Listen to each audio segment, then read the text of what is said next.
नमस्कार। आज दिल्ली एनसीआर से एक दिल दहलाने वाली खबर आई जिसकी गूंज पूरे देश में सुनाई। एक बेटी को दहेज के नाम पर जलाकर मार डाला गया। ससुराल में बेटी पर बहुत जुल्म हुआ। छोटी सी उम्र में उसकी तड़प तड़प कर मौत हो गई। जिसने भी जलती हुई लड़की का वीडियो देखा उसके आंसू निकल आए। जिसने भी मारपीट करते हुए पति की तस्वीरें देखी उसका खून खौल गया। जिसने भी लड़की के मासूम बेटे को ये कहते सुना कि पापा ने मम्मी को थप्पड़ मारे, फिर उनके ऊपर कुछ डाला और जेब से लाइटर निकालकर आग लगा दी, उसके रोंगटे खड़े हो गए। लड़की के परिवार वालों का आरोप है कि ससुराल वालों ने दहेज के लिए बेटी को मारा, पीटा और फिर जलाकर मार डाला। पुलिस ने केस दर्ज कर लिया। लड़की के पति, जेठ, सास, ससुर सबको गिरफ्तार कर लिया। लेकिन यह सिर्फ दहेज का एक मामला नहीं है। यह सिर्फ एक बेकसूर बेटी की हत्या का केस नहीं है। यह हमारे समाज पर काला कलंक है। यह वो आग है जिसकी गर्मी पूरा देश महसूस कर रहा है। आपको जानकर हैरानी होगी कि लड़की का परिवार गरीब नहीं है, अनपढ़ नहीं है। ससुराल के लोग भी आर्थिक तौर पर मजबूत हैं। समाज में उनकी प्रतिष्ठा है। लड़की की बहन की शादी भी इसी घर में हुई थी। दोनों के लिए मां बाप ने अच्छा खासा दहेज दिया था। दोनों बहनों के साथ इससे पहले भी दहेज के लिए कई बार मारपीट की गई थी। नाते रिश्तेदारों ने इसकी शिकायत पंचायत में की थी। बेटी घर आ गई थी। पंचायत ने, समाज ने माता पिता पर प्रेशर डालकर बेटी को ससुराल भेज दिया और दावा किया कि पंचायत के बाद सब ठीक हो जाएगा, बेटी का घर नहीं टूटना चाहिए।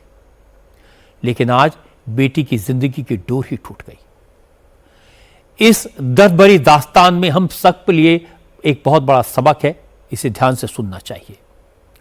ग्रेटर नोएडा में जिस बेटी की मौत हुई उसका नाम है निक्की।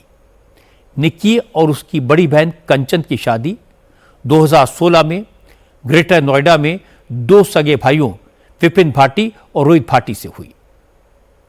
आरोप यह कि ससुराल में दोनों बहनों के साथ शादी के बाद से ही ज्यादती शुरू हो गई। दहेज की मांग बार बार की जाने लगी। दहेज के लिए लड़कियों से मारपीट होने लगी। आज सुप्रीम कोर्ट ने साफ साफ कहा कि फ्रीडम ऑफ एक्सप्रेशन के नाम पर किसी का मजाक उड़ाने की परमिशन नहीं दी जा सकती।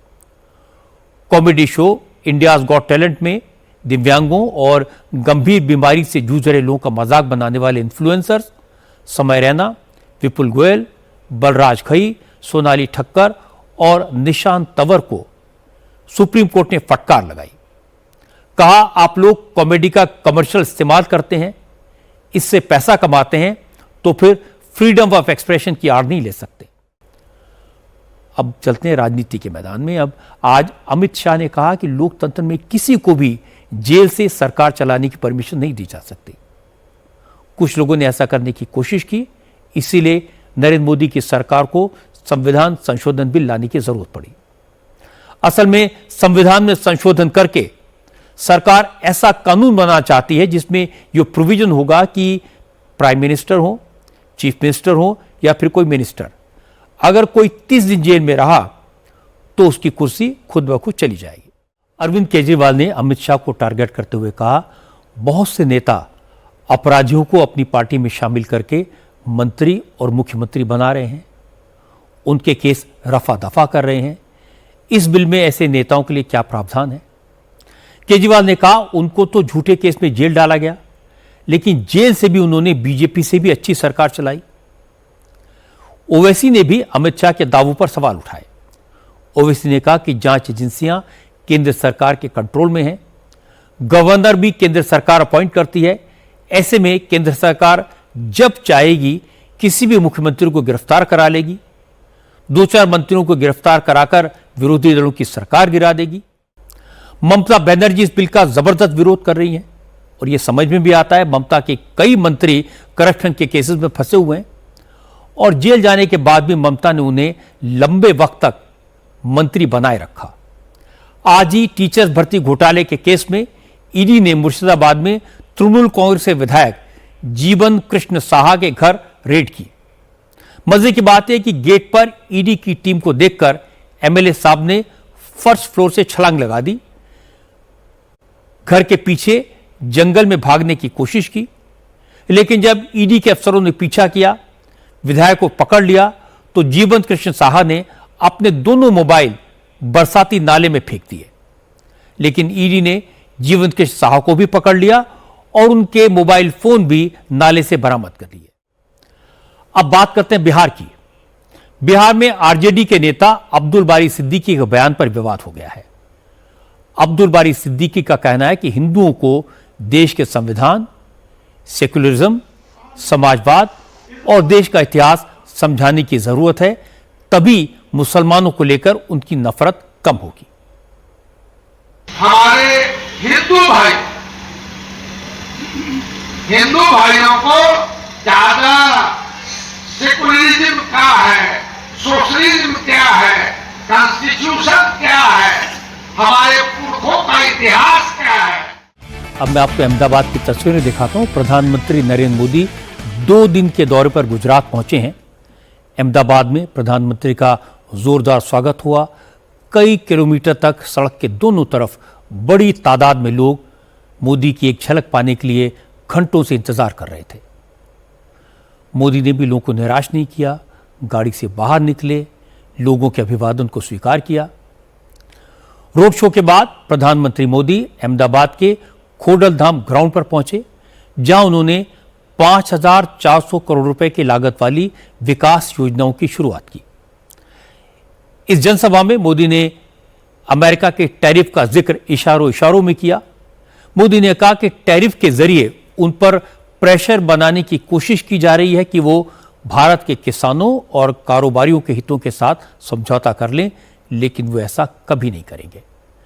भारत किसी के प्रेशर में नहीं आएगा। मोदी ने कहा कि गुजरात की धरती 2 मोहनों की धरती है। एक सुदर्शन चक्रधारी भगवान श्री कृष्ण है और दूसरे चरखाधारी मोहनदास करमचंद गांधी। मोदी ने कहा आज उनकी सरकार इन दोनों मोहनों के दिखाए रास्ते पर चल रही है। जो गुजरात की ये धरती 2 मोहन की धरती है। अब एक इंटरेस्टिंग बात आपको बताता हूं। आज आपकी अदालत का जिक्र अखिलेश यादव की प्रेस कॉन्फ्रेंस में हुआ। पंडित दिनेश शास्त्री ने आपकी अदालत में कहा था कि अगर अखिलेश यादव यजमान बनने को तैयार हैं तो वो उनके लिए बिना दक्षिणा लिए कथा सुनाने को तैयार हैं।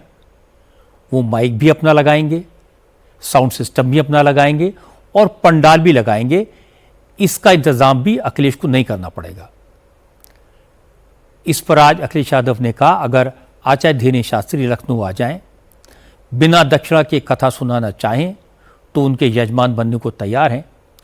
बागेश्वर वाले बाबा जब चाहें समाजवादी पार्टी के दफ्तर के हॉल में कथा सुना सकते हैं। तो ये हॉल तैयार है उनके लिए। ये हॉल फ्री में है, अवेलेबल। कल कव्वाली हुई है, कभी कथा होगी यहाँ पे। जब चाहे तब आ जाएं।